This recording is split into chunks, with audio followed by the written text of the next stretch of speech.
Hey guys, welcome back to my channel for another midweek mystery video.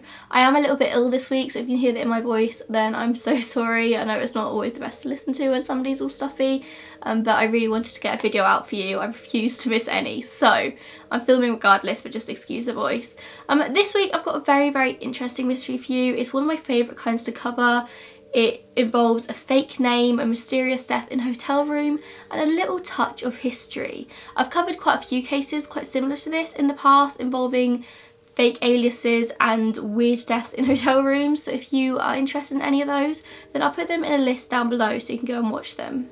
This is an unsolved murder that took place in January 1935 in Kansas City, Missouri. This is a story that's sort of been told like Chinese whispers throughout the years. Obviously it took place so many years ago that facts kind of get changed over the years, so I've really tried my best to zone in on what is 100% the truth. If I'm not 100% sure about the timeline or something, I will let you know. But that's just kind of what comes with the territory of covering older cases sometimes. It's the 2nd of January 1935 when a man walks up to the check-in desk of the hotel president in Kansas City, Missouri. He's well dressed, he's wearing a suit, and he's kind of on the more heavier set side. He's quite tall. He's got a scar on the left side of his face and a cauliflower ear. If you don't know what cauliflower ear is, it's kind of when the ear is sort of permanently swollen and disfigured. It's usually caused by contact sports like boxing and rugby. It's just trauma that never really goes away. He asks for an interior room, so a room with no windows on a higher floor, and then signs his name on the register as Roland T. Owen from Los Angeles. A bellboy called Randolph Probst accompanies him up to room 1046. On the way up there, Roland T. Owen is talking about how he actually usually prefers to stay in another hotel, the Malbac, which is actually a bit more expensive than this, so that would have been his first choice, but he's decided to stay here because it's only $2 a night. And when they reach the room, Roland walks into the bathroom and pulls out of his pocket a comb, a toothbrush, and a brush. These were all the things he had on him. He had no luggage, he had no bags. The bellboy and Roland then walk back to the lift together. Roland takes the key off the bellboy and he leaves the hotel for a few hours. A maid called Mary Soptic then goes up to the room about 2 AM and Roland's back in there and she's a bit taken aback at what she finds in there. Now all of the accounts I read said that she walked in and Roland had the curtains drawn. Now I did say that he had an interior room, but also there's articles saying that he had the curtains drawn, which would say that he had a window to the outside, so I'm not entirely sure what the disconnect there is. Roland's sitting in the dark, curtains drawn, lights off with only the desk lamp on for light. Mary said that he seemed either nervous or frightened and that he asked her to leave the door open when she left. However, before she'd finished cleaning, he actually leaves the room. Later that day at around 4 PM, Mary returns with some fresh towels and she actually realises that the door is locked from the outside, so assumes that Roland has gone out and has locked the door. So she unlocks the door with her own pass key, but when she gets in there, she finds Roland just sitting on the bed, probably asleep. How did the door become locked from the outside? Did Roland realise this? If you did realise he was locked in there, why didn't he call down to reception for help? It was just very strange. The next day, Mary returns back again for her cleaning duties, and while she's in there, Roland is once again sat in dark, and then the phone rings and he answers, and he says, "No, Don, I don't want to eat, I'm not hungry. I just had breakfast," and then he hangs up. Later that afternoon, once again, she returns with fresh towels and she says she hears two men speaking from outside the room. So she knocks to say that she has the towels, and a man with a gruff voice, who she didn't think was Roland, replies saying they don't need the towels, which she notes as weird because she knew that she took all of the towels out of the room that morning, but she just carries on with her duties and puts the towels back. Now later that night, a man called Robert Lane reported picking up a stranger just a few blocks away from the hotel president. He said that he'd just left work and he sees this guy walking down the street in just his underclothes, and he notes that it's very strange because the temperature is literally freezing. The man gestures for Robert to stop, and so Robert, feeling sorry for this guy who's in the freezing cold in just his underwear, pulls over and the man gets into the back of the car. And the man realises quickly that it's not actually a taxi and so apologises, but asks if he can take him to a taxi rank anyway. Robert said that the man was quite clearly in distress and he had a cut on his arm, he was bleeding quite badly, and he was mumbling about how he'll kill that blank tomorrow. Now the newspapers at the time actually blanked out the swear word, so we can assume that it's some kind of swear word. We'll never know what the swear word was. So they're just driving along, and eventually the man in the back of the car sees a cab, and so just jumps out and runs towards the cab. And that is the entire interaction. Now, of course, there's very much possibility that this wasn't Roland T. Owen at all and just another weird guy on that same night, but the driver did actually identify it as him, even though the police said that it wasn't. The police argued that if this was Roland T. Owen, there's no way he could have re-entered the lobby of the hotel in just his underwear, and not a single worker there noticed. As Thursday becomes Friday, a guest in the next room, 1048, he's arguing from what she thinks is 1046, and she says that she hears male and female voices raised, cursing, arguing. However, there was actually a party going on just down the hallway in 1055, which a hotel said could have been the source of the noise. A lift operator, a man called Charles Blotcher, later gave the police a statement about that night and noted some strange going-ons between 1 AM and 3 AM. He took a woman who he recognised as being a woman who frequents the hotel with different men in different rooms. I don't know if they're trying to imply here that she was a sex worker, that's what I got from it. But of course, 1935 newspapers aren't going to outright say that she was a sex worker. He refers to her as a commercial woman. He takes her to the 10th floor and she asks a question about room 1026. And then about 10 minutes later, he's called back up to the 10th floor where the woman's saying that the man she's waiting for in room 1026 just isn't answering the door. She's knocking, there's nobody in there.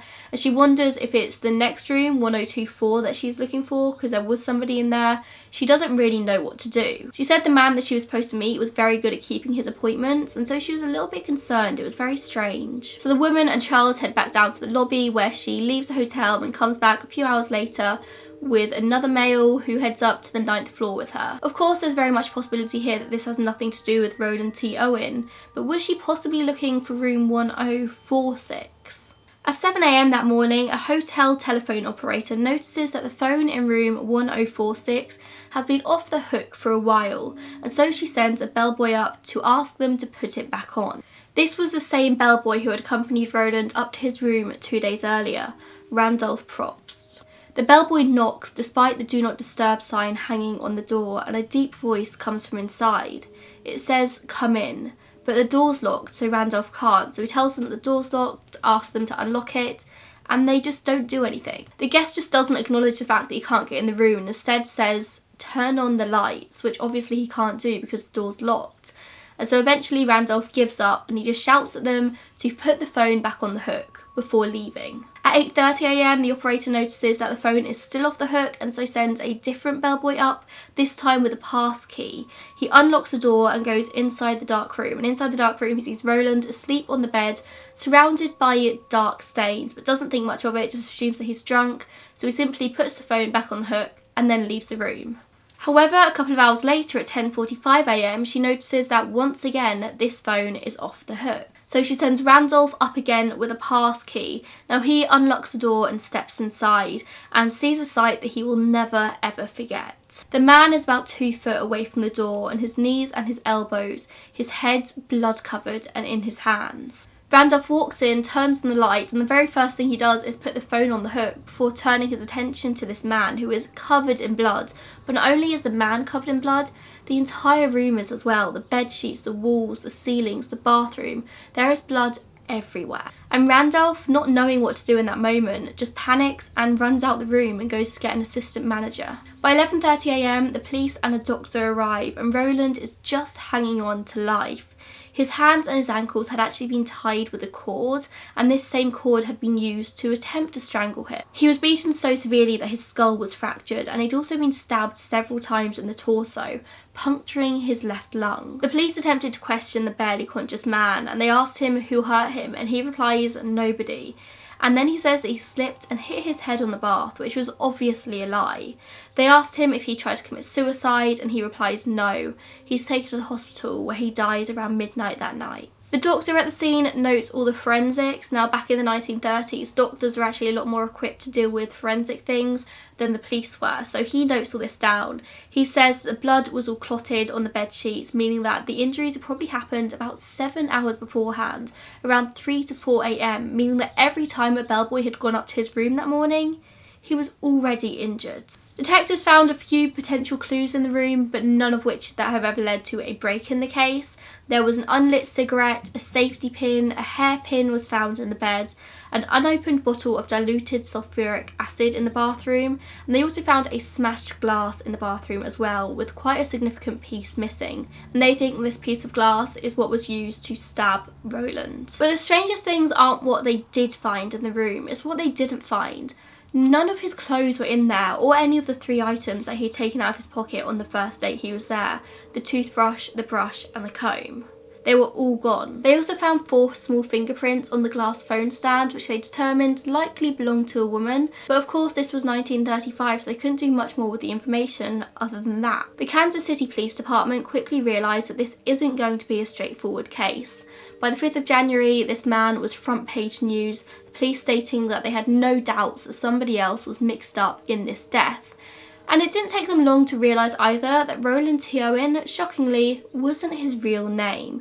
They contacted the LAPD, who confirmed they had nobody living in the district under that name. So now they had a very strange murder, a number of baffling eyewitness accounts, and a very fake name. How do you even know where to start here? So from Monday the 7th of January, the police decide to hold a public viewing of Roland T. Owen's body in a nearby funeral home, hoping that people would come and see his body and people might recognise him.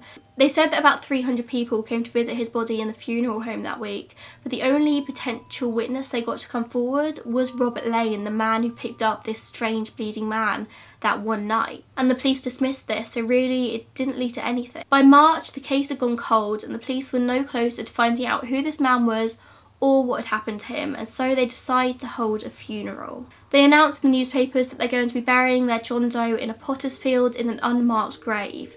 But before the burial takes place, the funeral home receives a very odd call. An anonymous male calls a funeral home and requests that the funeral is delayed. He says that he's going to send money for a proper burial. He doesn't want this man to be buried in a pauper's grave.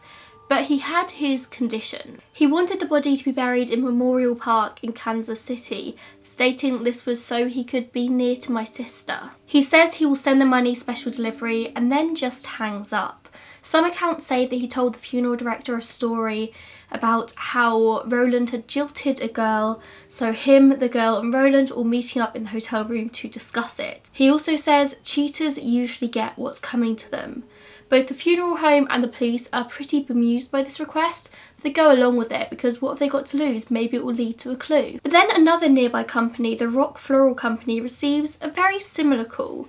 A man who we think is the same man calls to order 13 roses to be delivered during the funeral service. He stated that he was calling on behalf of his sister and again he would send the money via special delivery. Sure enough, on March 23rd, both the funeral home and the florist receive the money. The funeral home receives the money wrapped in newspaper. The florist receives the money stuffed in an envelope alongside a piece of cardboard written on it, "Love forever, Louise." Just before the funeral takes place, there's another very strange phone call, this time to a local newspaper, and the speaker is a woman. Now this woman's called the newspaper to chastise an editor for printing false information about the funeral. The newspaper's printed that it's going to be a pauper's grave, but this woman calls to tell them that that's not the case. The woman says Roland Owen will not be buried in a pauper's grave.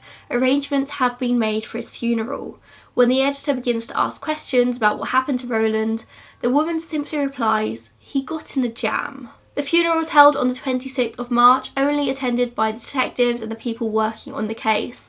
And sure enough, the bouquet of 13 roses is placed at the grave, alongside the note that read, "Love forever, Louise." And then the case goes cold again. The police don't make any advances and it seems like Roland T. Owen is forever going to be a John Doe.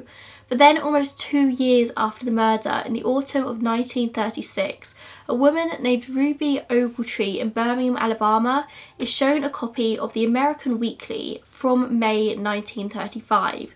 Inside is an article entitled "The Mystery of Room Number 1046. And below the headline was a photo of her son, Artemus Ogletree. It was unmistakably him, with a scar on the left side of his face from where he was burned as a child. Ruby immediately contacts the Kansas City Police Department. They can almost immediately confirm that their John Doe is Artemus Ogletree, and they're shocked to learn that he was only 17 years old. He was still a child. Most people who saw him placed him as being between 25 and 35. Ruby had waved goodbye to her son in the April of 1934, who was going on a trip across America intending to end up in California.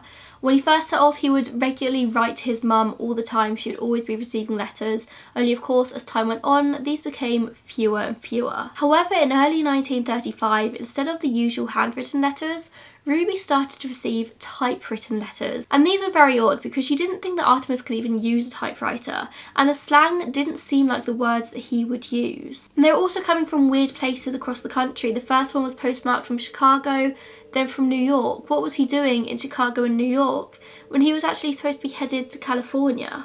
In the letter sent from New York, Artemus says that he's actually intending on heading over to Europe that day, which is just the complete opposite of where he was intending to go. So Ruby is just very confused, but what can she do about it? However, there was just one small problem with these letters. Unknown to Ruby, her son was dead at the time they were written. Just a small side note here, so Artemus was meant to be travelling from Alabama to California. He'd been gone for 8 months by the time he died in Missouri. How did it take him 8 months to simply go from Alabama to Missouri? And then in August of 1935, Ruby receives a long-distance phone call from a man who claimed to be called Jordan, and he said that he was friends with Artemus and that Artemus had been going on all these different adventures. He spun a tale about how they'd got into a bar fight and Artemus had saved his life, but he'd lost his thumbs in the process and therefore couldn't write any more letters. He also says Artemus is now living in Cairo and is married to a very wealthy woman.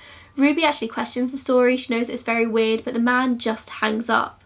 And now at this point, she knows that something's really, really wrong. Just it's not feeling right to her. So she starts to contact the authorities, tries to even contact the FBI. She knows that something's really, really up, but nobody really pays much attention to her. But then one day, her friend shows her the article in the American Weekly and all of her suspicions are confirmed. Her son is dead. So now we have a name. We know that he's Artemus Ogletree, but what happened to him? Who killed him? And why was he acting so strange in the days before his death? They're questions that we don't know the answer to and probably never will. But let's take a shot at some different theories. First up, let's focus on the mysterious Don. Now, the police concentrated a lot of their efforts in the early days into finding Don, but they didn't get anywhere with it.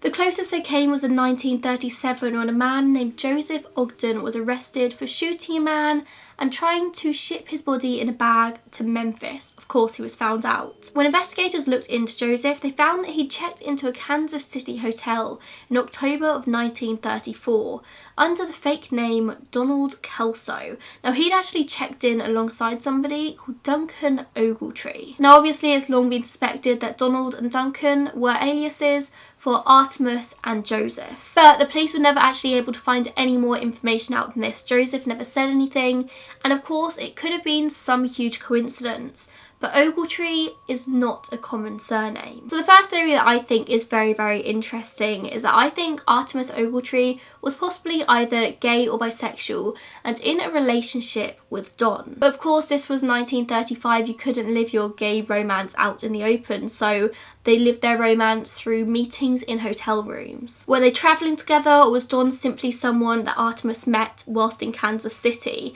I think the fact that Artemus had travelled such a short way in 8 months is maybe a sign that he had met somebody and had started a romantic relationship. It makes sense that two gay men in the 1930s would do everything they can to make sure that they're not found out. Which could be why Artemus was acting so strange. Maybe he was ashamed. It would be why he refused to open the door when the bellboys came. His murder could be easily explained as some kind of homophobic attack. Some man found out what they were doing.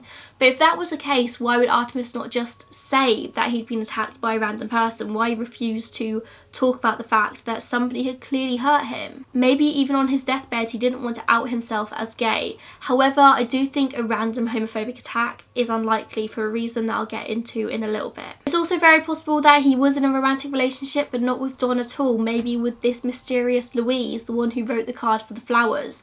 Perhaps he was cheating on her with Don, or maybe Don was Louise's brother And Artemis did indeed cheat on Louise with somebody else, and he paid the price. Maybe Don and Louise were so angry that they traced him down to his hotel and hurt him. I think it's very likely that this is some kind of revenge attack. Maybe Artemis was checking into all these different hotels under different names, trying to get these people, whoever they are, off his tail, but they found him. My favourite theory here is that maybe Artemis was in a relationship with Louise and they were engaged to be married, but Artemis was secretly gay or bisexual and was having an affair with Don. Louise finds out and wants revenge, possibly telling a brother or another male relative, who tracks Artemis down to the hotel room, and maybe they'll meet up just to have a conversation, to talk about things, which is when the neighbour hears the arguing, but maybe things progress into something else and Artemis ends up getting murdered. Or maybe Don was Louise's brother, in which case the theory is the same, but Artemis was just cheating on Louise with somebody else, somebody random.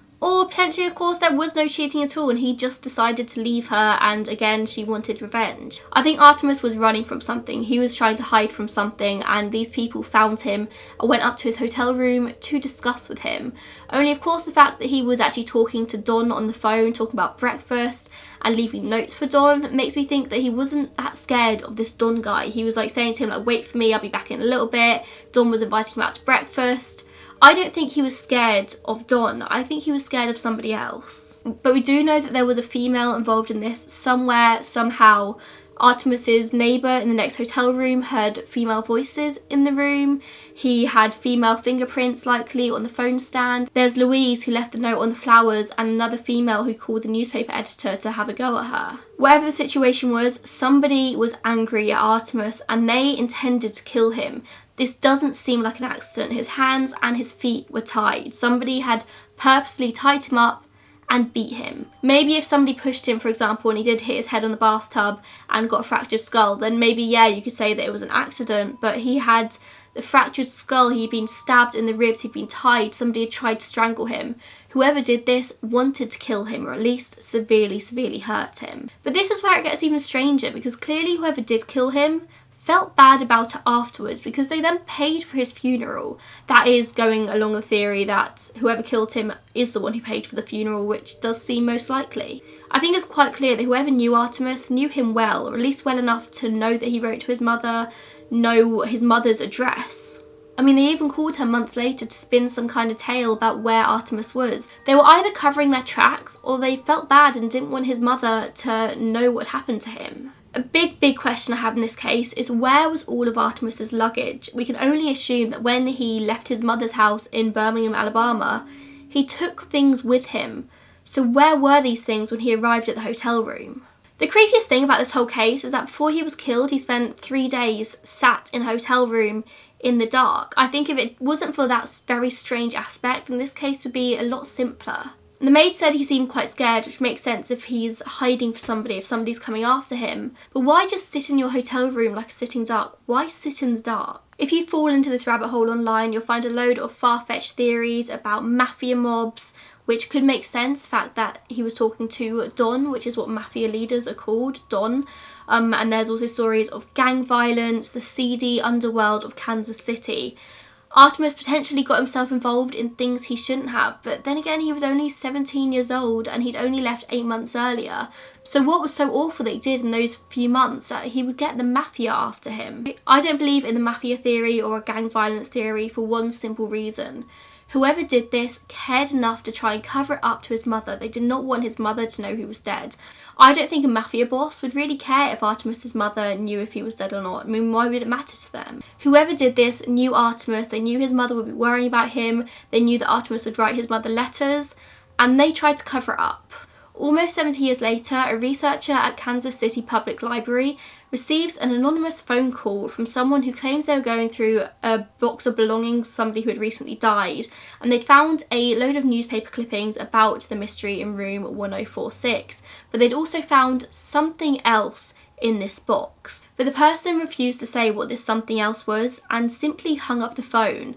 I fail to understand why somebody would go to the effort of calling a researcher just to tell them they found something if they're not actually willing to talk about it. Who are they trying to protect? If the person is dead now, then why bother protecting them? I mean, if you've already made the decision to call the researcher, you would expect them to ask the question, what have you found? You don't just hang up when they ask it. Apparently the something that they found was something that was mentioned in newspaper articles but was never found. My little theory here is that it was the glass shard that was used to stab Artemis. But that is literally it. This is the definition of a cold case. We will probably never ever know what happened to Artemis Ogletree. I'm really intrigued to hear all of your theories down below. If you like this video, make sure you give it a thumbs up, and I'll link a load of really similar ones down below. Subscribe to my channel. I'm on like the home run to 100,000, which is incredible. I cannot believe it. I'm so close, so make sure you hit that subscribe button, and I'll see you in the next one. Bye guys.